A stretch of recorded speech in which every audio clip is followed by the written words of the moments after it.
My family loves when I make eggs this way, unique, easy, and they turn out delicious. Here I have 2 medium-sized eggplants. First we are going to cut them into strips, then into thin strips, and finally into small cubes. Friends, this recipe is super easy to make and best of all, it is incredibly delicious. I'm sure everyone will like the result. We go to the stove. In a frying pan I will add a splash of oil. We are going to add our eggplants here. Right here we season with salt to taste, dry oregano to taste, a teaspoon of garlic powder and finally a pinch of ground black pepper. We are going to mix the seasonings well with the eggplants. I will cover the pan and let it cook over medium heat until they are cooked. Approximately 5 minutes later, our eggplants are soft and well cooked. Then we reserve the cooked eggplants for later.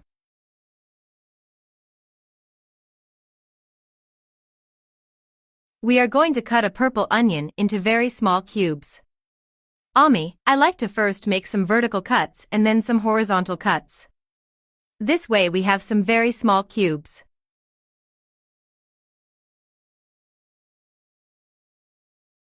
Now in the pan we add a little oil. Right here we add the cut onion, also 3 cloves of crushed garlic. I am going to fry these 2 ingredients for 3 minutes so that they release all their flavor. Meanwhile, here I have half a red pepper. We are going to do the same process that we did with the onion. Once cut, I will add it to the pan and incorporate it with the other ingredients. We also add 80 grams of tomato sauce and I am going to season with salt to taste, a teaspoon of oregano, a pinch of ground black pepper, and I will incorporate all these ingredients very well. Now I'm going to add 200 milliliters of water and I'm going to incorporate it a little. I will cover the pan and leave it on medium heat for 2 minutes. After time, I will add all the eggplants that I had reserved and I will incorporate it with the sauce. I will cover the pan and let it cook over medium heat for 2 minutes. Now I am going to add 4 units of eggs, but I will add them one by one with the help of a ladle to make a hole in the eggplants and then add the egg, just as I show you. I will cover the pan again for 4 minutes or until the egg is cooked.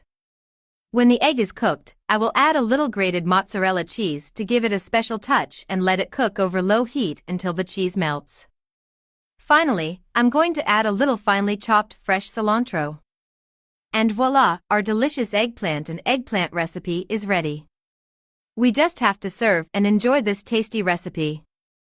I would love to know your opinion on this recipe. If you have a moment, how about giving it a rating from 1 to 10? See you in the next recipe.